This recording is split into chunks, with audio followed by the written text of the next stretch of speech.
Don't forget what you gotta do. I not pick up the lamp that you're about to knock over. No, you're gonna have to clap. Okay. Lots of space. He's so good at that. Welcome, ladies and gentlemen, to episode something of the Something Show, part of the Something Podcast Something, and sponsored to you by Something.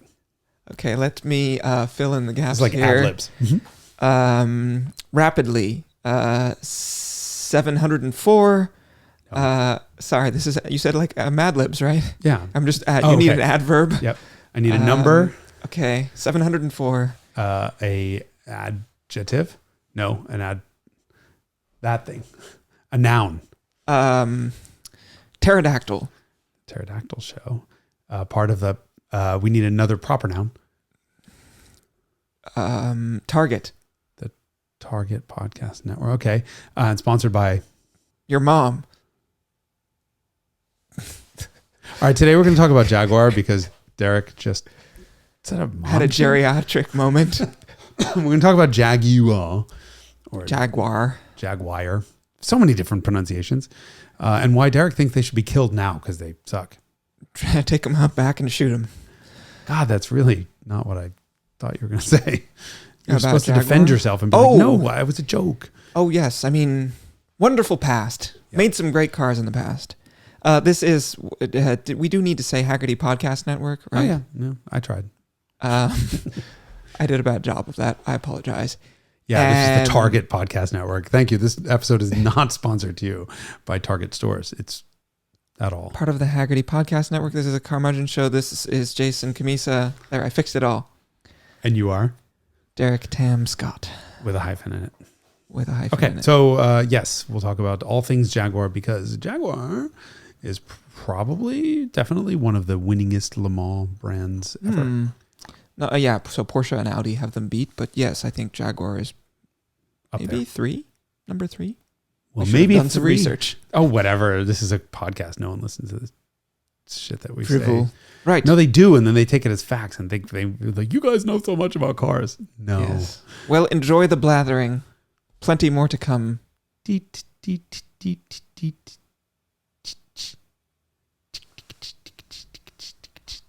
Well, I'm done. You gonna clap again? Nope. Snap.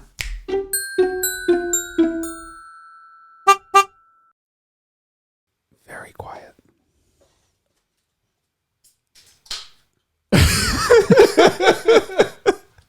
You know, I love how I try to be quiet and then the sound guy is like, I'm opening up a can of espresso.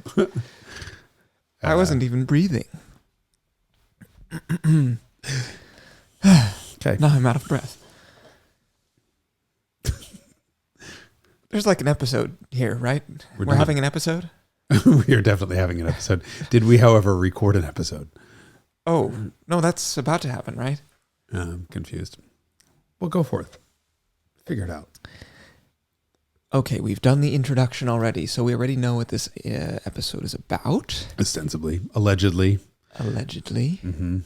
So this came about because in our ample Q&As, there was a Q about brands that are at risk, shall we say. Dying, I believe was the Dying term, was yeah. the phrase, yes. But yeah, I was going to say at risk.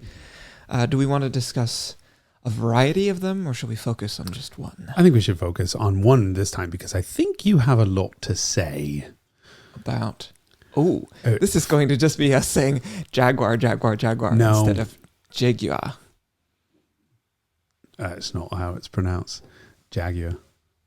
Well, I mean, it's 3 syllables, right? So this was one of the other Q&A comments that I loved was, why are you pronouncing coupe? Did we talk about this? I think we talked about this. Yeah, we answered that question. And it's the same reason why we call it Jaguar or Jaguar if you're from the South or Pennsylvania. Jaguar, but Jaguar.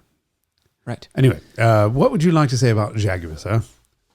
Well, I think first we should discuss the question that was asked, which is dying. Why is the mark Jaguar at risk? Because it's not selling. It's not selling cars. Why is that? Because the cars are not compelling in the marketplace. So this is the thing where you just ask why until you get to ask why successively like 5 times. because get to the core. The core is usually some imbecile / twit is in charge of the company, and they're making the wrong decisions.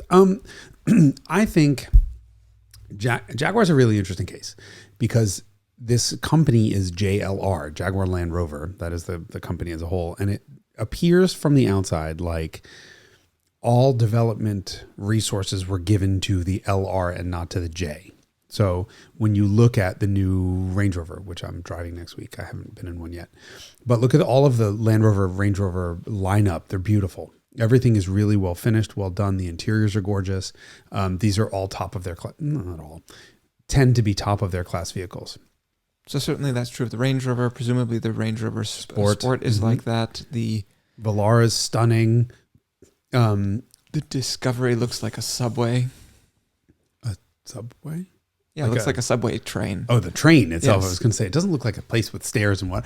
No, it looks like a subway train. Sorry. Yeah. I'm just making sure that our levels are okay because I think we switched microphones, but I'm okay. As long as Paolo's not upset. Yeah. So he doesn't look upset. He looks curious. The audience doesn't know what Paolo looks like, so we can make, he's masturbating.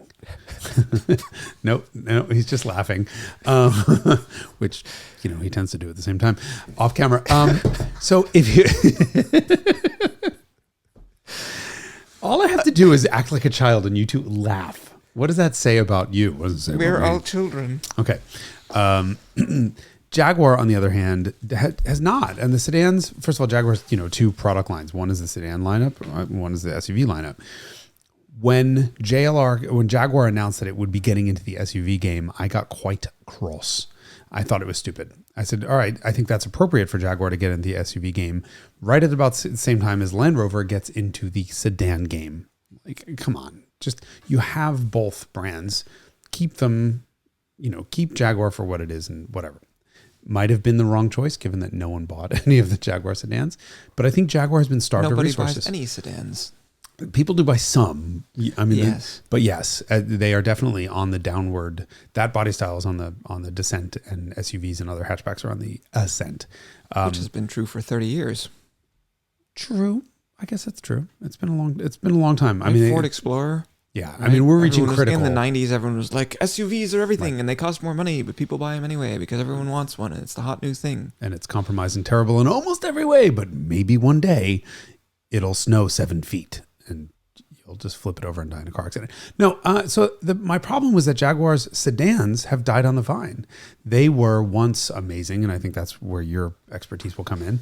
Yes, I mean, how far back do you want to go for amazingness? But well, just for example, let's go back to the 2012, I believe it was, model year XJ. It was spectacular. And then when the XF came out, it was really a great sedan to drive. Wasn't the best looking Jaguar, I think, of all time, but it was in keeping with what the brand did. And the last couple generations of cars have been wonderful to drive, but they have genuine. The interiors, they're piles of shit on the inside. And I don't say that lightly because they're genuinely, I don't want to be offensive to other piles of shit. They're complete crap. And I don't understand how that happened when Land Rover's interiors are spectacular. Some of them more so than others, maybe, but nothing like go get in an XE and come on. Like Jaguar, a luxury brand should not have an interior that would be embarrassing in a Daewoo. And it's such a stark departure from where Jaguar came from. I mean, in the old days, so Jaguar was a very traditional brand for a long time. They were innovative, then they didn't change, and then it became sort of charmingly anachronistic and traditional, and then they leaned into that one generation, which would be the X350 generation of XJ, aluminum chassis, but they kept the looks more or less the same, and it looked like an old school Jaguar, but it was pretty innovative under the skin. And then they realized after that nobody wanted that aesthetic anymore who was in a buying mood. There were people who were more in a dying mood than a buying mood. And so, which is appropriate for the brand. Exactly. But what you could rely on for the most part was you got like nearly Rolls-Royce or Bentley interiors, certainly for the X300s and the earlier cars of just wood and leather and very traditional Britishness. And it was an experience inside that you wouldn't get in anything else. Everyone would always complain about, I don't know, call it the E32 7 series as being really like austere inside. Stark, somber. And then you get in a Jaguar and you're like, everything's brown and it's covered in leather and there's lots of wood everywhere and chrome, and it's very old world luxury. And that was always one of the key differentiators of Jaguar's sedans for decades and decades. And so to hear that they lost the plot on the interiors is really like, no wonder they're floundering. Right. And I get why the 2012 XJ, when it came out, it was like, okay, we need to leave behind the 4 headlight past and this sort of like backwards looking aesthetic, come up with something genuinely forward looking and innovative, because that is a historic Jaguar value and we need to adapt or we will die. But if you've lost the interior, because that's the thing that, like, for example, when the L322 Range Rover came out in 2000 for the 2003 model year, you look inside of that and you're like, holy hell. Because Range Rovers up until that point, the first generations were sort of maybe plush compared to a Jeep inside. Right. And then they were like, okay, we're going to put leather in here, but like the dashboard still looks like it's made out of, Duplos, the large scale Lego bricks. Right. And then they're like, okay, now it's like almost as nice as like a European premium car for the P38, which is the one that came out in 98, the second generation Range Rover. And then when the L322 came out, they're like, this is a world-class interior. It's better than it. Like, I don't know, who was making a nicer interior in a car when that Range Rover came out in 03? Maybe Audi. Yes, maybe. Right. But it was still kind of like, it's like Hugo Boss instead of like this sort of beautiful architectural interior that the L322 had. And so that value seems to have propagated through to today's Land Rovers. Absolutely. And that's the kind of stuff that Jaguar needs to be doing in the interiors of their cars. Because if you are competing against the mainstream European marques, German basically, you have to differentiate from them, and the way to do that is with like a really stellar, like opulent interior, right? You wouldn't sense of occasion, Yes. something that Germans don't often do well. They attempt to synthesize it, and it sometimes functions. Yeah, now's the time we have the passion. Please insert the passion formula now. Yes, but only for the next 16 minutes, then we have to do something else. 16 minutes and 31 seconds, because there's a technological reason we can't go past 16:37. Yeah. Interestingly enough, though, when you go on a Jaguar press launch and you talk to the people who work on these cars, they're dynamics experts. And I always found it very interesting that in the US, we don't see Jaguars as sports sedans. We've always, at least I didn't. Growing up, in the 80s, they were luxury cars. To me, they were oldie worldy, wood-lined luxury cars. But that wasn't actually true back then. You get in it and they are great sports sedans. Yeah, so the most important... Paolo just exploded in the corner, by the way. I hope they heard that. He's trying not to sneeze. You already opened your drink. Just let it go. It's, by the way, I lied. It's now he's on to beers.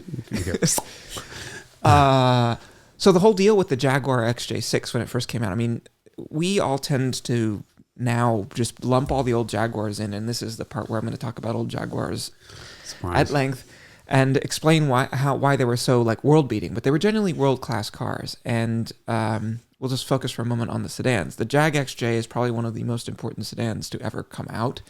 Certainly that was true in 1968 when it arrived. But basically what Jaguar had done is they spent most of the 50s winning Le Mans. And then they put all of that technology into road cars, sports cars, and the sedans got the same stuff. Inboard rear disc brakes all around, independent suspension, dual overhead cam engines. All of the stuff that, you get a monocoque construction, which was starting to become mainstream, I guess, by the 60s. But still, to put all of those ingredients together in one car. In a family car. In a family car with a Rolls-Roycean interior. Right. And then handling that exactly. matched. And so my dad bought a new XJ6 in the late 60s, early 70s, and he was like a sports car guy. He had like Triumphs and MGs and a couple of E-Types, and he was a hardcore sports car guy.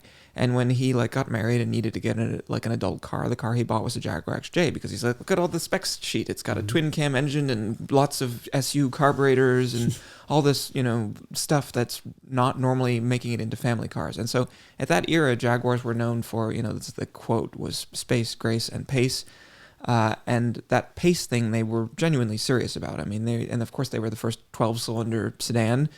with the XJ12, and I don't know, 72, I think, is when that came out. And I mean, who was the next company to make a 12-cylinder sedan? It was 20 years. Yes, BMW 750i. Mm-hmm. And so Jaguar had all of this sort of innovation, and they were athletic cars and good at road holding and all that. And, you know, by the time the 80s come around, they were still making the same damn car, and it wasn't so innovative anymore. Although you drive one and you're still like, oh, it's got remarkably good road holding for a living room. So, I mean, I had a lot of experiences in 80s cars. So I didn't have Jags until I didn't have experience with Jags until probably the 90s. But in the 80s, my dad wanted a Jaguar, and I don't think he would have been able to afford it. But XJ6 was like double the price of anything else that he was kind of looking at. And I remember pulling out Car and Driver. I'm like, Dad, that thing does 0 to 60 in 11 seconds. You know, they were slow at that point because that 4-liter straight six had been choked down 4.2 at that point, right? I've been choked down to like 71 horsepower. It came out in 176. Oh, come on, you know, exaggerating. But yeah, little did I know as a 12-year-old that I would drive them later and go, wow, you know, it might not have been fast and it might have not revved past 4,500 or 5,000 RPM, but what a magnificent driver's car they were. Mm-hmm. They used to, even in South Florida where I lived at the time when I was exposed to them, they would blow ice balls at you in the summer. They had like GM air conditioning. So the incredible air conditioning. Too. Transmission was GM. It all worked. They were fabulously broken down all the time. Yes, but not because of the transmission or the air conditioning. No. So my friend Mike, who I've referred to many times through the years, was the source of a lot of comedy in my life. When we were in college, he had the architect of the Pontiac endurance test for those long-time watchers. That's the one. So we were in college, and there was this outdoor seating area at school, like outside the cafeteria, and we would be sitting outside on the tables, and we would just hear a car coming, and it was like only walkways and grass, and you turn around, and there's this XJ6 white, it was an 83 XJ6, slithering down the grass and up flight of stairs. I mean, like, you know, not a flight, but like 2 or 3 steps. He would just and just kind of park right there and just get out of his Jaguar, and we were like, what the fuck are you doing? And he's like, I'm in a Jaguar. I can do anything I want. And, you know, the campus police would show up and they're like, what are you doing? He's like, it broke down. You would always come up with these lies. But we did have a couple of fun breakdowns. One was Christmas Day. I'm sitting down to dinner. This is pre-cell phone. And I'm sitting down to dinner with my mom and the phone rings. And he's like, oh my God, I'm on the side of the road. The Jag caught fire. I'm like, again? Like, seriously? And he's like, you need to come and get me. I'm at whatever street and whatever. He was 25 minutes away from me. So I get in my Corolla, which had a tow rope in the back exactly for this purpose. And I drive 25 minutes and there's a burn mark in the road, but no car.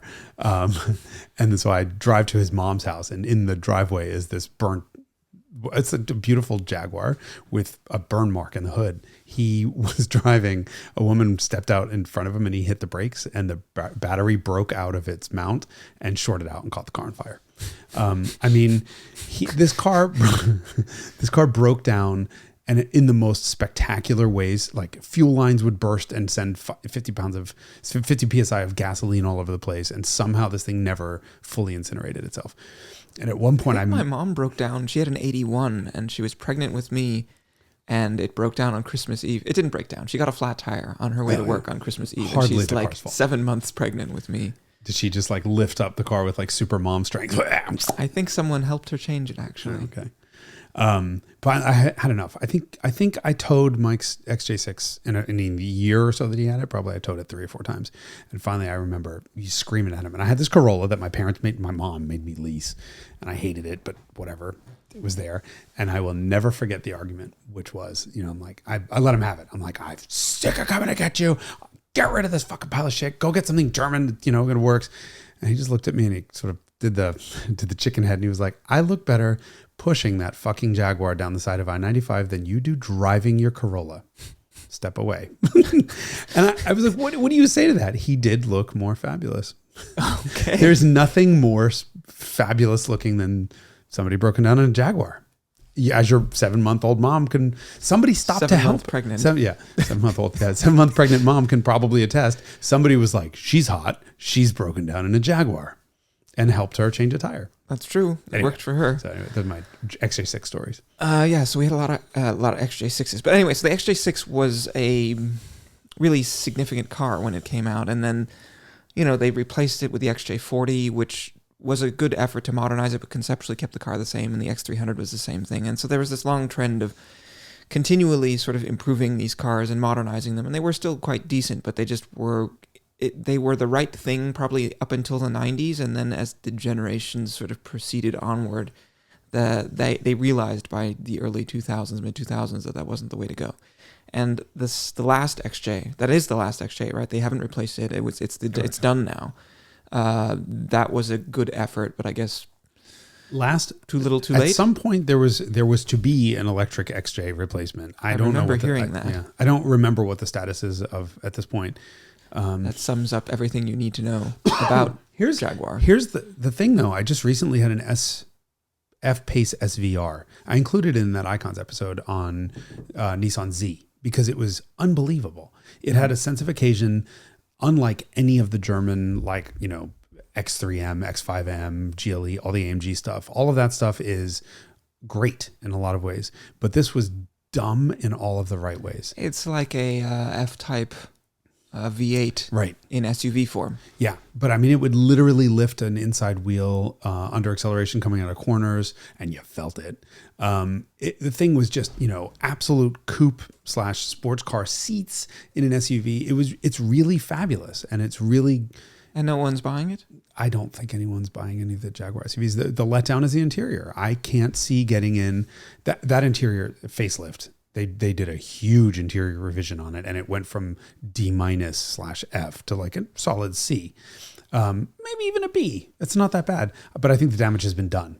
I think anyone who walked into a Jaguar dealership in the last 10 years and have seen the interior are just not interested in buying anything else, which is a really big shame because the cars are fundamentally often really good. Well, and I would say that their brand identity is now muddled or unclear. It's having that Alfa Romeo problem, which is that mainstream consumers have, if you say Jaguar to them, it's just like no match is found. Like it just doesn't mean anything to them. Yeah, and there used to be such a clear identity associated with Jaguar, and it depends on what era you're asking about. But if you go back to the beginning, it was Sir William Lyons who was the founder.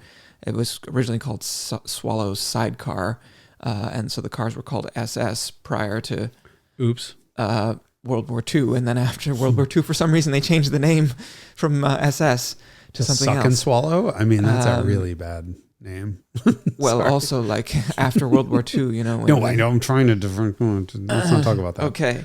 Yes, this we don't talk about. This? And so, they had a pre-war... Their pre-war cars were compelling. They had a sports car that was called the SS90, and the SS100 was a 100-mile-an-hour car that was relatively inexpensive and had an overhead valve, 3.5-liter inline six, and they're now wildly collectible. And so then after the war, they came out with a exciting new engine. I mean, a dual overhead cam engine when Mercedes wasn't thinking about doing that. Mercedes' first dual overhead cam engine was the M110 in 1970. That's like a 280 motor, right? Yeah, 280, the twin cam 280 motor. So, they're putting stuff in these cars where they come out with this new engine. They're like, we have to put it into something, it's intended for a sedan because that was their bread and butter. But they're like, we'll just put this in this experimental sports car to show it off because, why not? And that became the XK120. And that car cost less than anything else and went faster than anything else in that sort of category. It was 120 was the top speed in miles per hour. And then they took a windshield off one and then took it to Belgium and it went 128 miles an hour. Crazy. In 1948. And so it was a hugely exciting car that was inexpensive. And, you also have to look at it in context. World War II or Great Britain after World War II was like, let's pick up the shreds of whatever's left here and try to return to making something, anything. And so everybody's putting old pre-war cars in production and, looking for pots and pans to melt down for metal or whatever. And they need foreign currencies. They're trying to sell stuff overseas. And so they come out with this exciting new sports car that's really innovative. And everyone was like, holy shit, it's 3 years after World War II and you're selling it at what price? And just the popularity of the car exploded. And then they're like, oh yeah, by the way, we're going to Le Mans and here we're going to win it. And we're going to use disc brakes for the first time, which Dunlop had invented during World War II for airplanes. And so it was like cutting edge. It was bleeding edge. It was like a more high performance car than a Ferrari, and Porsche was making Volkswagens at that point, basically. And so, it was like a top tier sports car. And the E-Type did exactly the same thing 15 years later, I guess, 61, with independent suspension and disc that brakes, same engine. Yeah. And the monocoque construction, the unitary construction. And there was no other car you could buy in 1961 that had all of those things at any price point. No Ferrari, no Mercedes, no Maserati, no Aston Martin had all of that stuff. And this car cost half as much.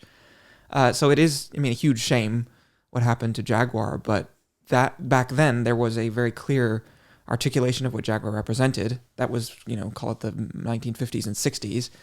And then later on, they had a very clear identity, which was like, we're going to make living rooms on wheels, which is... That still drive well. Yes, right? that still drive well. Bringing in that DNA. But they have identity. Right. Right, when you say the name, it means something to people, which is not, I think, where we are today with that mark. Yeah. I think the weird thing, I think it means different things to different people, because historians understand Jaguar's success at Le Mans and in racing. And I think the general population doesn't. So they see the Jaguars, the sort of, British living room. Mm-hmm. And that's something that I don't think Jaguar ever managed to rectify and to combine those two things. I don't think anyone in the U.S. market ever saw them as sporty cars. The 80s, right? Yes, in the 80s. And that's a clear reflection of the products, because in the 80s, there are two cars you can buy. You can buy an XJ sedan, or you can buy an XJS, which is a big Cooper GT convertible with, yeah. It's a big, 3-speed automatic only. They sold us 16, not 16. They sold a couple hundred manual transmission ones. But yes, it's a 3-speed GM automatic with a fairly lazy V12. Very lazy V12. Yeah. How many horsepower do they make? Not the 5.3s? Yeah, not that you'd ever... 263. Felt like 63. They were never quick. They were never responsive. In the XJs and XJSs, that's true. It's really interesting to have driven XJSs compared to an E-Type. So the only E-Type I've ever driven is a lightweight, one of the continuation cars. Okay. Mm-hmm. Slightly, what I've been told from other people is now that I've driven a lightweight, don't ever drive the base car, because the standard cars are very enjoyable to drive. It compares favorably with certainly an Aston Martin DB anything. Mm-hmm. It compares favorably with a 300 SL. Okay, that's a high bar. It is a heavier, lazier 2000 GT, torquier. Much torquier. Yeah. Long stroke, lots of torque, but the thing that it probably will most remind you of the cars you've experienced is probably a 2000 GT, just a little bit less lithe and Lotus-y. To me, a Lotus Elan and if you put a Lotus Elan here and an E-Type here, then a 2000 GT is here. It splits the middle. Yes. Yeah. I have a clip from, I'm sure I'm promising it now, so I hope I can find it, of what that thing sounded like. It was an absolute, I only drove it on track. It was a couple laps of very slow type course. It was 4-speed, and I'm pretty sure I was in first and second gear the whole time. I think one shift into third briefly. Pay attention, because if I can still find this clip, this wasn't me driving, it was the JagWorks driver, and they're like, hey, do you want a camera in the car? And I'm like, throw the camera in the car when he drives it. Just absolutely sideways the entire time. When you go to Goodwood, there's nothing better than to see the old Jaguars, because they steady state oversteered, and you're constantly managing that rear end. But the noise that engine made is top 5 best sounding engines I've ever heard in my life.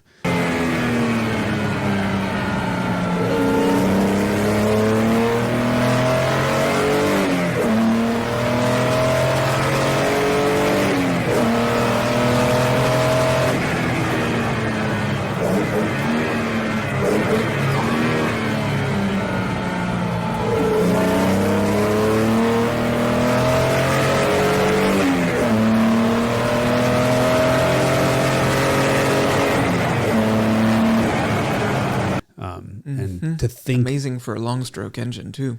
They didn't only rev to like $5,000, right? The factory cars, yes. And then when you build them up, you can go higher. But yeah, it's not a car, not a super revvy intrinsically. Torque everywhere. Yes. Just absolute monster. And so it's amazing to me to think that that's the same company that 20 years later was making an XJ6 that did 0 to 60 in 13 seconds or whatever it was, 11, 13. And, and just didn't seem sporty at all. except for the chassis.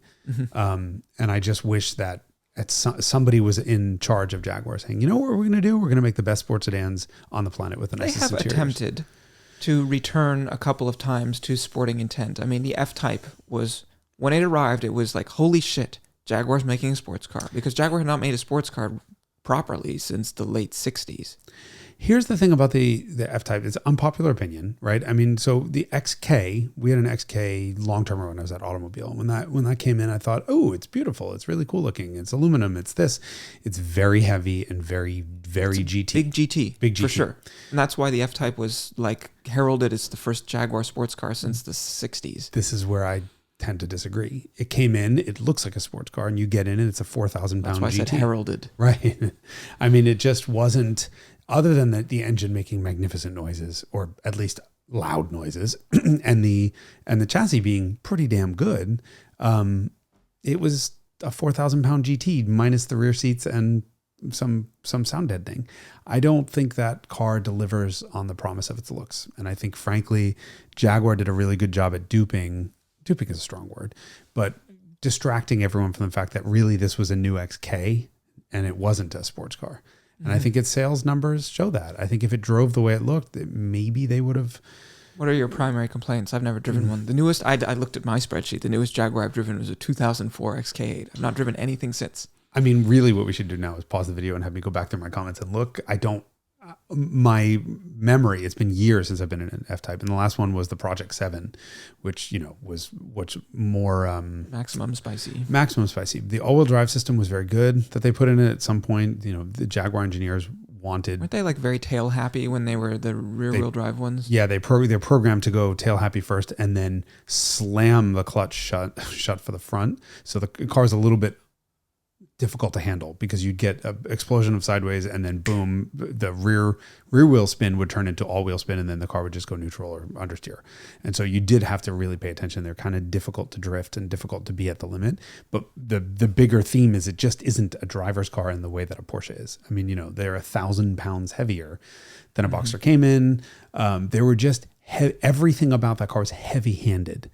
And I think sports cars should be light. Yeah. And they should be interactive, and that, that car went to E-Pass. Yeah, but if they were going to be able to do that, I mean, like there are cars that are exceptions to that. For example, Camaro or Shelby, GT350, right? You can make a heavy car dance, and that would be the ideal outcome, because I can't see Jaguar making a 3,000 pound sports car now. But if they could get their 4,000 pound car to drive, as like a 3,000, athletic as a well set up Camaro or a GT350, that to me would be like the logical spiritual fair enough continuation of with a Jaguar's gorgeous interior, yes, right? Which those cars don't have. Yep. They're kind of plasticky, and look, I'm being a little bit harsh on them because we're talking about Jaguar's faults and the reason why I think it's faltering. There's certainly merits to the F-Type. I mean, there was a manual for a while there. I don't think it's still on sale. The latest facelift, I don't think did that car all that many favors. It looks less like a Jaguar than ever. I don't know what it does look like. But they're good cars. But my question is, where's the spark? Where's the special? Right now that we're down to a V6, a supercharged V6, which is actually a V8 with 2 cylinders. So like it's a 90. No pistons missing. It's a 90, but it's that the block is the same. So this is one of my favorite things about Jag. So it started cylinder delete, piston delete. So I have a hard time with this because this is either genius or ghetto, or probably both. When you have an engine that takes up a certain space in the engine compartment, right? You have one cooling system. You have a cooling system, and all the ancillary devices have to be placed in one spot. To go from a V8 to a V6, right? The back part of the engine, the rear of the engine is going to be, i.e. the front of the transmission, is going to be in the same spot. So the front of the engine becomes shorter. Yes. Should move aft. And that means you have different hoses for the cooling system, because the cooling system, the distance between the radiator and the front of the motor, you'll have all kinds of different accessories, different length of wire for the alternator, if you think about it, all those little things. And then you have to crash test and certify that car, because now you have additional crush space. So it's a major change to the front of the car structurally in an accident.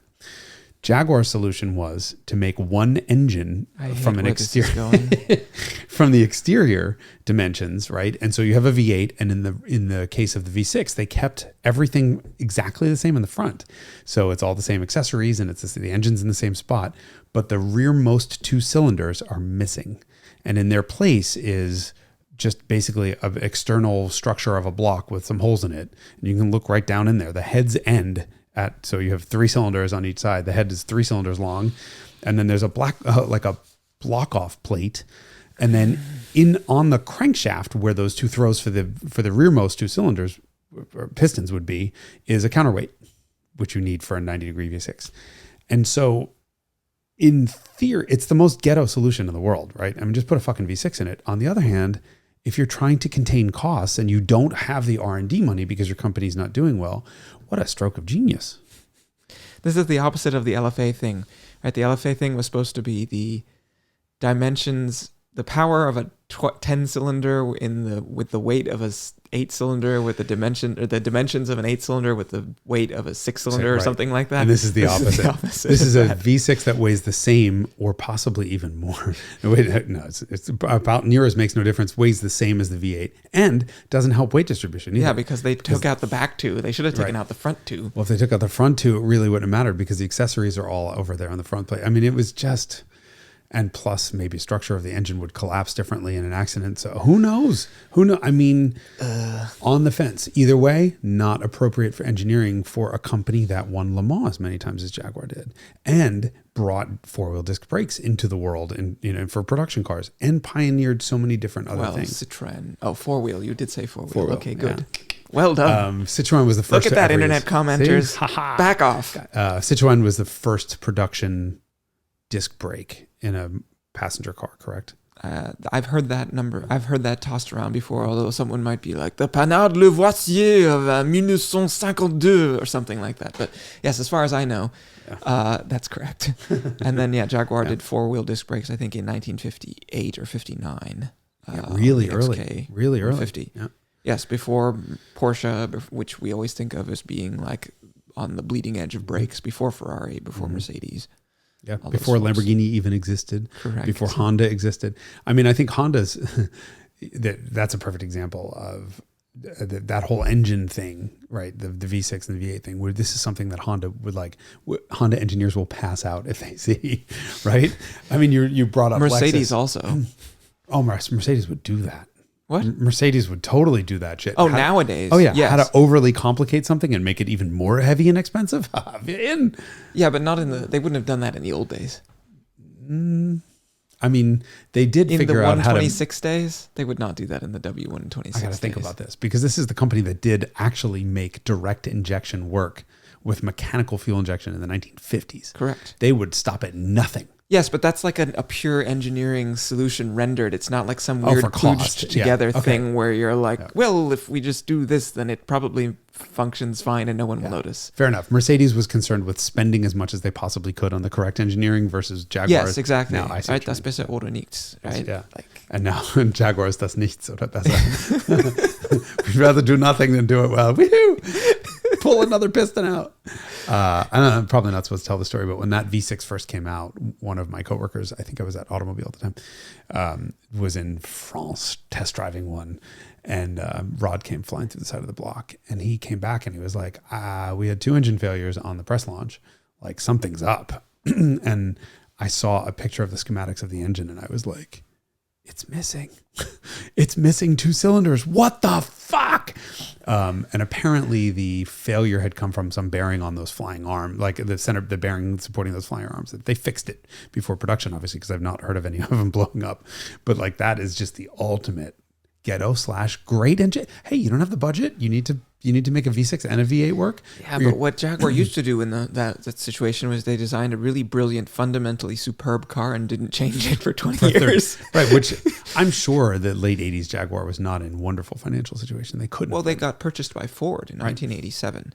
And they did invest just an absolute metric shitload of money in redeveloping their cars in the 80s. And the 90s Jaguars are pretty decent cars, actually. Like the X300 XJs and the late XJ6s and the early XK8s. I'm, of course, going to the next decade because I'm thinking about X-Type and S-Type. Oh, well, yeah, no, fuck all that. Well, fuck all that. It was hilarious. Hertz used to have what they called the Prestige Collection, and it wasn't all that much more to rent a decent car. And it was a business trip to where do they burn the witches? Salem, Massachusetts. So flying to Boston, and I pick up my Jaguar X-Type 3-liter. It wasn't even a 2.5. It was a 3-liter from the Hertz counter, and it was like midnight or something. And so this is like really dating this story. Do you remember Hertz Never Lost? Oh, yes. You could like get a GPS for like $10 a day. Yeah, there was like this Hertz branded sort of navigation that they stuck in the car for you. And so I turned on my Never Lost with one of my coworkers. We land in Boston and we're going through, and we are going like full on ghetto, like genuinely middle of the night. There's shit on fire, like 55-gallon drums of fire.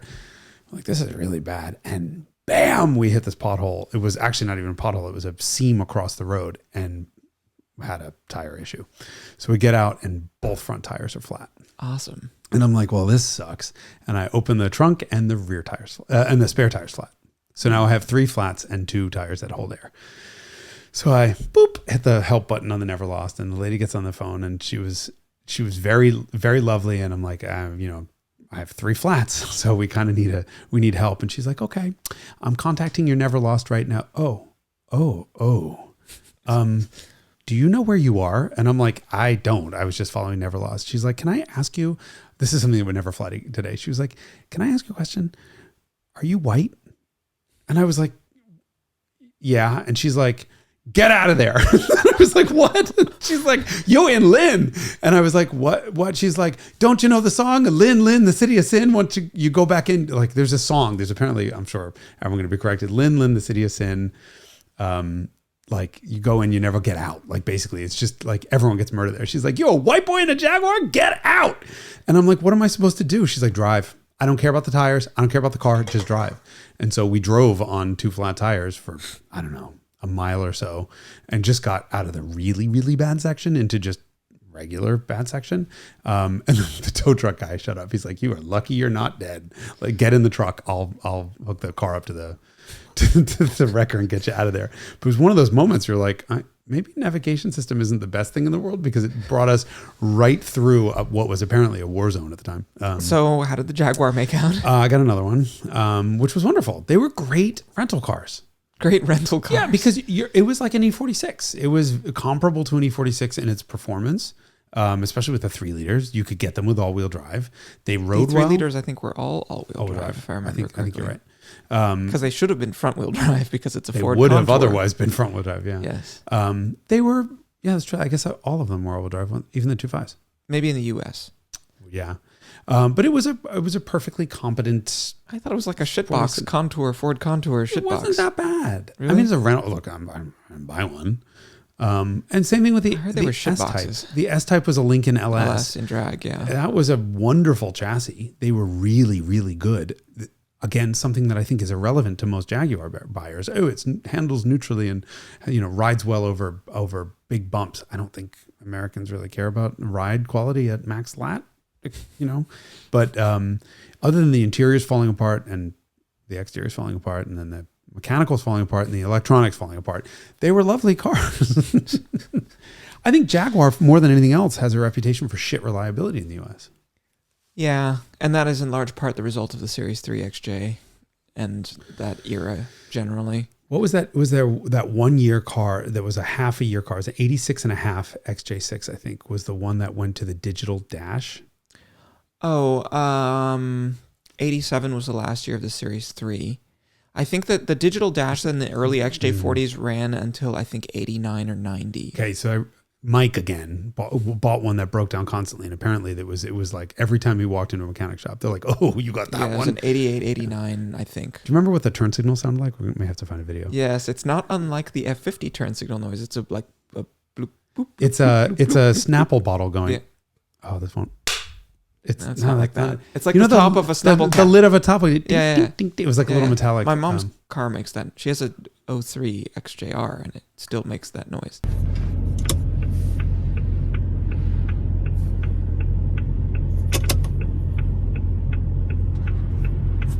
That's cool. It's a cool turn signal sound. If you're going to have fake sound effects like all cars now do. Yeah, those cars were not reliable. My other Jaguar story was XF comes out. We have a long-termer at the automobile office in Michigan. I moved to California. I am in love with the car. Everything's great. All of my neighbors start coming over asking, hey, what are you doing? Well, there's cars outside.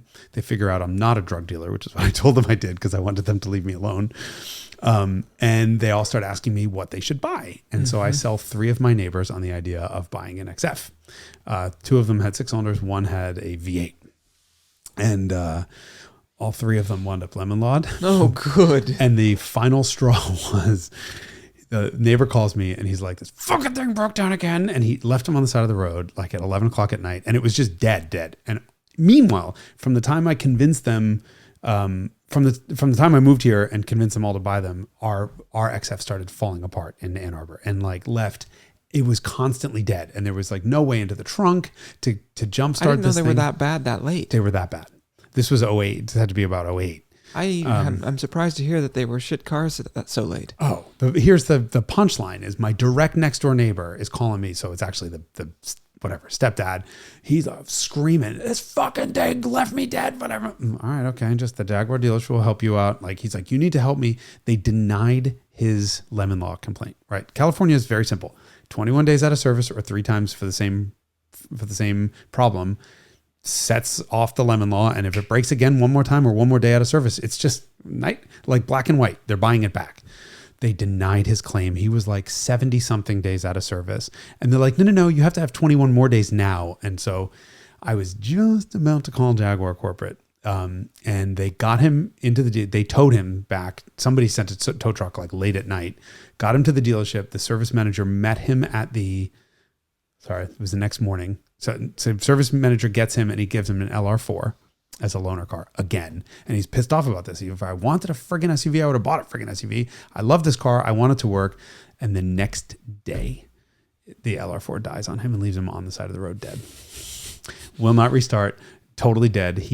I'll never forget this. He called a cab, left the LR4 on the side of the road with the keys in the ignition and said, you can come and get your fucking thing. Your Land Rover, you can keep my fucking XF, and took a taxi to the Infiniti dealership and bought a QX56 or QX50, whichever one was at the time. Yeah. And then the next trip I was on, I think it might have been that E-Type lightweight, whatever it was, the very smart, very sarcastic, very witty PR guy from Jaguar North America sat me down at lunch next to the guy responsible for reliability. And he, of course, did this move. Things like this happen at car companies. Every person on the trip was invited directly, not their publication. So typically, hey, car and driver, we all got invited by name. Didn't know that the reason we had been invited by name was all of us had been broken down in a Jaguar. So we all get sat next to this guy at dinner and he's like, it's very important for us to, we're chief number 1 in reliability. And I just remember turning around to him like, you're fucking kidding me, right? And so we all start exchanging war stories and the conversation's escalating. And this guy's like defending. He had the gall to defend himself. No, we're completely, we've turned a new leaf and everything's completely reliable and JD Power this. And we basically killed him. I'm sure he went home and cried. I mean, I showed no mercy. And I'm like, I'm fucking humiliated. Do you know how many of these cars I sold? And then how many calls I've gotten? I'm on the side of the road again. I'm on the side of the road again. I'm on the side of the road again. You should be ashamed of yourself. It started out, you should be ashamed of yourself, and turned into me screaming at him and him eventually getting up and leaving the table. But that was one of the internal ways that PR people can PR things. But that was how bad those cars were. Shame. And now now it's just completely ruined everything. I think it's ruined Jaguar's reputation. Between that and the interiors, I don't see there coming back for Jaguar. That's a really sad thing to say. I mean, it is. And so if we were to design the ultimate outcome, suppose you put someone in position who understood the current market and understood the history of Jaguar and gave them a pile of money. Okay. Derek Tamscott, I'm giving you $5 in $1 bills. So it's a pile of $5. What are you doing with Jaguar? How do you fix I'm Jaguar? not the right person because I look to the past too much and nobody gives a shit. Right. You have to ask the questions. What are the core values that define Jaguar? What differentiates Jaguar? I mean, historically, it's been their magnificent interiors. So the key ingredient of a good Jaguar is that it should have a wonderful interior. It should function as a car, which means be just reliable enough that people are willing to tolerate it. Ideally would do better than that. It needs to be emotive. It needs to have a level of expressiveness and emotionalness to the aesthetics and to the driving experience. It needs to be an intrinsically sporty experience. So yes, it needs to look good. It needs to have a wonderful interior. It needs to be dynamically wonderful. It needs to be technically innovative. It needs to be reliable. You know what you're describing, right? Any number of other cars. Genesis.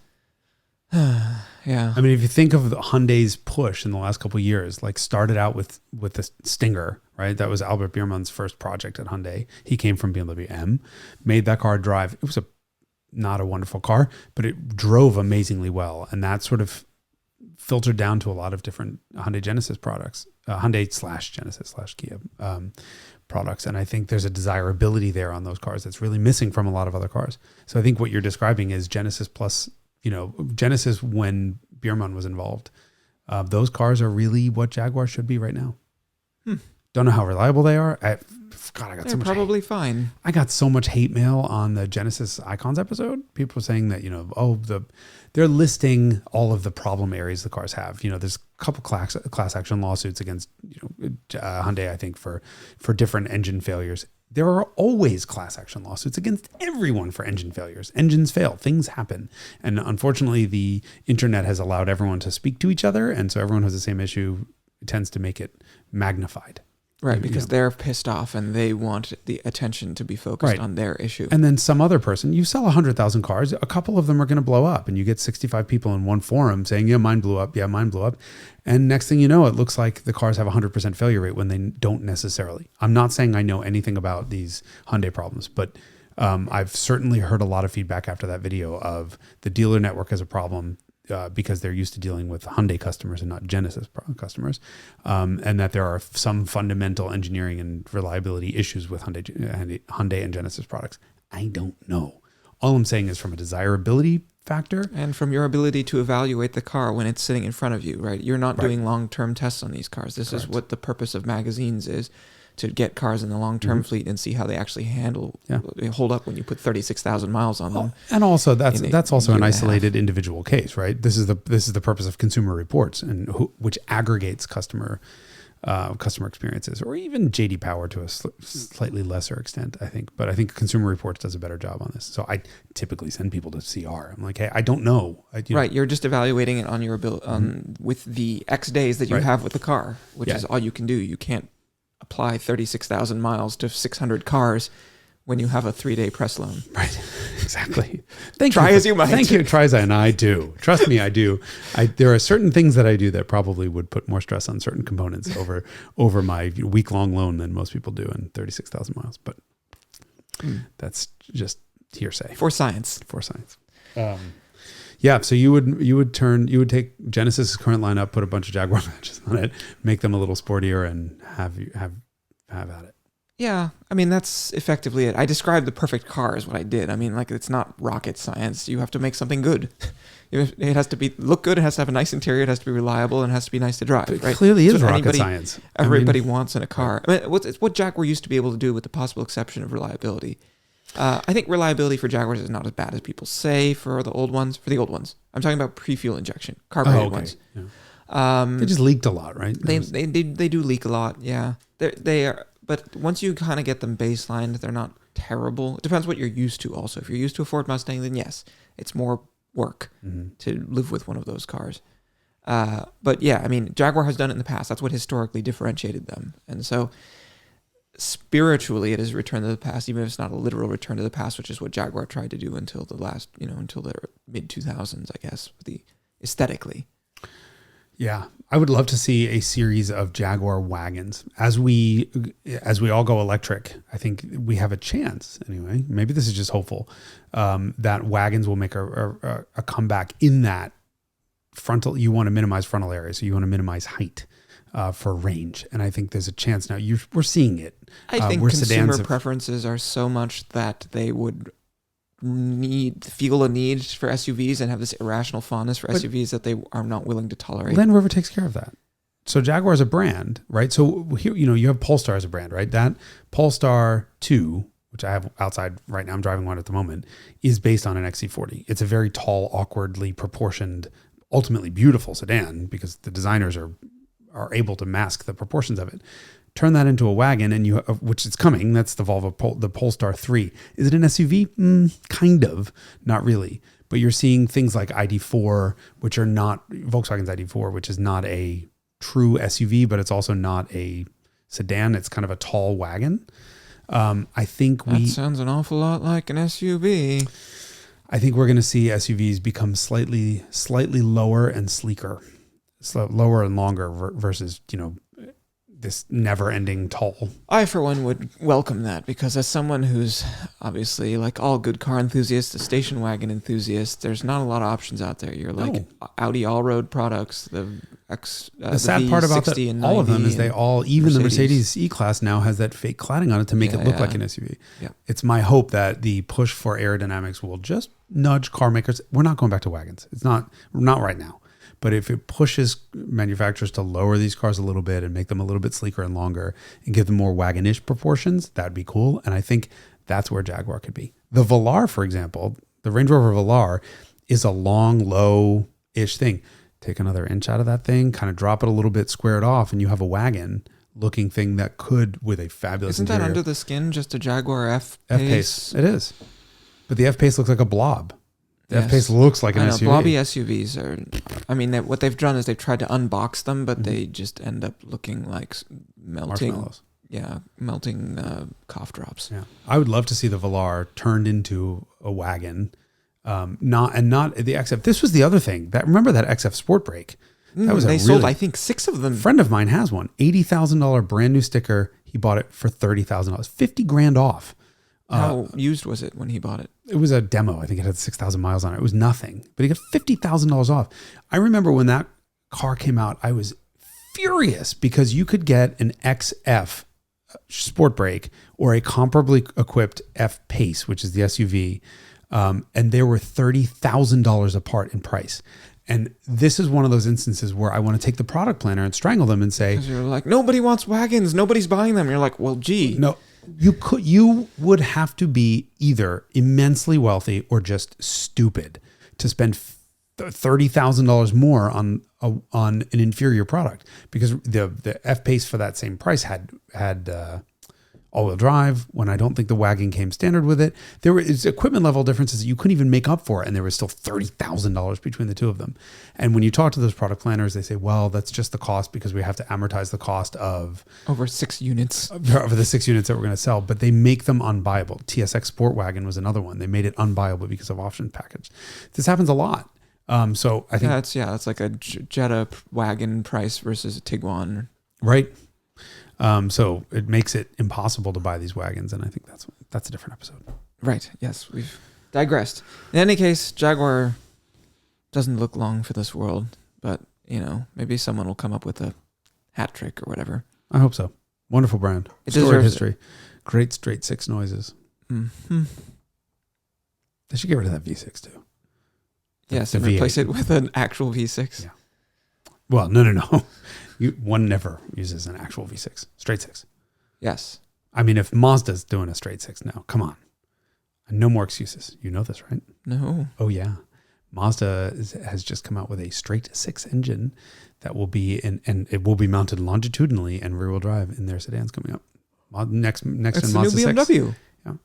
It's a new BMW. Mm-hmm. Holy hell. Yep. So Mazda and BMW making line 6s. Is anybody else still? Mercedes, yes. With the Jaguar Land Rover has a straight 6 again? Ah, yes. Yeah. The Ingenium 6. The straight 6s are making a comeback. Thank the Lord. Right? Can we just get rid of these V6s, please? Shit can them forever. Not my. Or make them all be 60 degrees. Even that, the Pentastar in the camera van is 60. It's fine. It's really smooth. In a car that's so well isolated, it doesn't matter. V6s have no place in sports cars, except for Busos and Dinos. And we have no place at this table any longer. Bye. Because it is the end of this episode. Okay. Episode number 70. Don't stop it. No numbers. Okay. Join us next week for another episode of The Carmudgeon Show, where we car and mudgeon. Sometimes both at once.